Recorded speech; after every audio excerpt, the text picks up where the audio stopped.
My dear students, welcome back to one more class.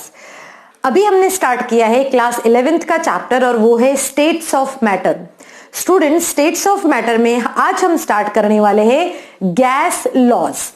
अब ये देखते हैं हम सबसे पहले कि गैस लॉज होते क्या है। स्टूडेंट्स, हमें पता है कि स्टेट्स ऑफ मैटर इस टॉपिक के अंदर ही हमें पता है कि मेनली हम जो स्टडी करते हैं वो होते हैं सॉलिड स्टेट, लिक्विड स्टेट और गैसियस स्टेट। सॉलिड स्टेट और लिक्विड स्टेट की जो प्रॉपर्टीज होती है वो जो जनरल प्रॉपर्टीज हमने अपनी प्रीवियस क्लासेस में पढ़ चुकी है। सो इस चैप्टर में हम स्पेसिफिकली पढ़ते हैं gas properties as well as liquid properties. ठीक है, लिक्विड की प्रॉपर्टीज और गैसेस की प्रॉपर्टी हम स्टडी करते हैं। सो अभी हमने फर्स्ट स्टार्ट किया है गैस के साथ में।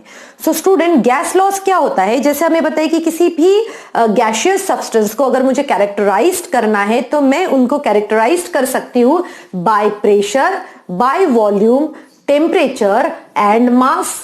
ये जो चार फैक्टर जो है, इन चार फैक्टर्स के बेसिस पे हम किसी भी गैस को कैरेक्टराइज कर सकते हैं।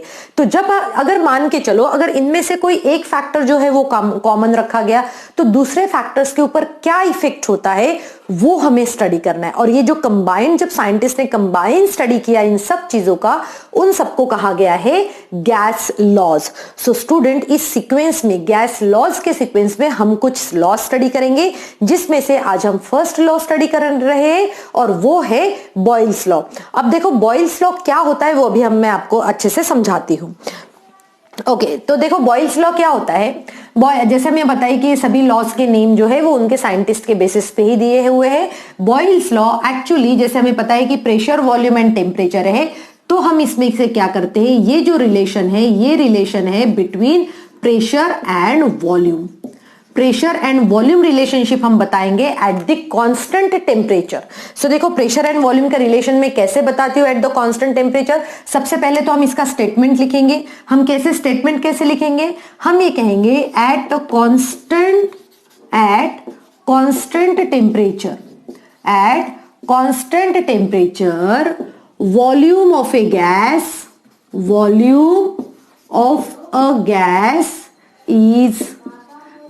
is inversely, volume of a gas is inversely proportional to pressure. Volume of a gas is inversely proportional to pressure. Student, इसको समझने के लिए हम एक सिंपल सा अगर एग्जांपल लेते हैं कि अगर एक कंटेनर है मेरे पास में, उस कंटेनर में अगर ऑलरेडी एक वॉल्यूम का गैस रखा हुआ है, अगर मैं उसके ऊपर प्रेशर अप्लाई करती हूं तो जब उसको प्रेशर अप्लाई किया जाता है तो उसका वॉल्यूम क्या हो जाएगा? कम हो जाएगा।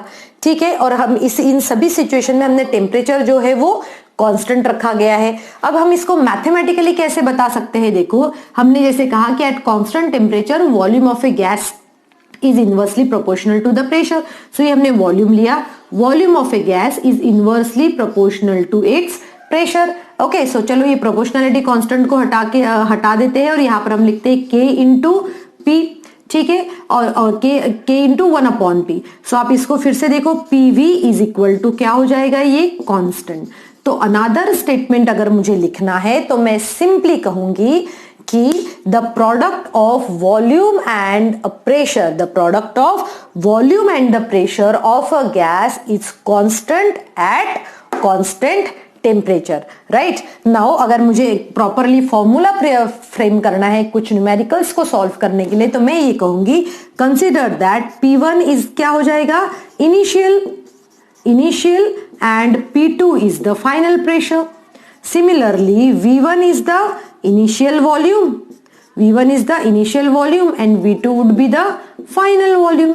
So जब आप इसको फॉर्मूला को करोगे तो ये सिंपली आएगा P1 V1 is equal to P2 V2. So student, ये वाला जो है फॉर्मूला हमें यूज करना है न्यूमेरिकल को सॉल्व करते समय। बहुत ही इजी होता है बॉयल्स लॉ। राइट, सो बॉयल्स लॉ सिंपली ये कहता है कि पीवी की वैल्यू जो है ये कांस्टेंट आएगी।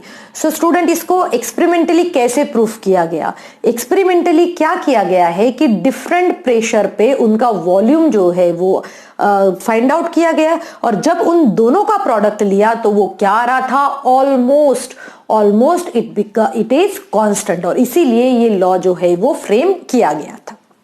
ओके, सो यहां पर अगर मैं ग्राफिकल रिप्रेजेंटेशन देखूं इस लॉ का, तो हम ये कहेंगे, हमने यहां पर एक्स और वाई एक्सिस ले लिया है और इसमें हम क्या कहेंगे, एक तरफ अगर हम प्रेशर लेते हैं और दूसरी तरफ हम वॉल्यूम लेते हैं, क्या कहा हमने, प्रेशर और वॉल्यूम लेते हैं, तो क्या होगा, और यहां पर हम ये भी ले सकते हैं, प्रेशर अपॉन 1/v भी मैं ले सकती हूँ क्योंकि inversely proportional to one another है।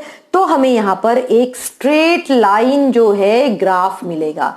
कैसे मिलेगा, स्ट्रेट लाइन ग्राफ मिलेगा। इस तरीके से हम पॉइंट्स, पहले पॉइंट्स बनाना चाहिए, उसके बाद में लाइन ड्रॉ करना चाहिए। और स्ट्रेट लाइन ग्राफ ये डिपिक्ट करता है कि इन दोनों का जो है पीवी इज इक्वल टू क्या आ जाएगा, कांस्टेंट आ जाएगा।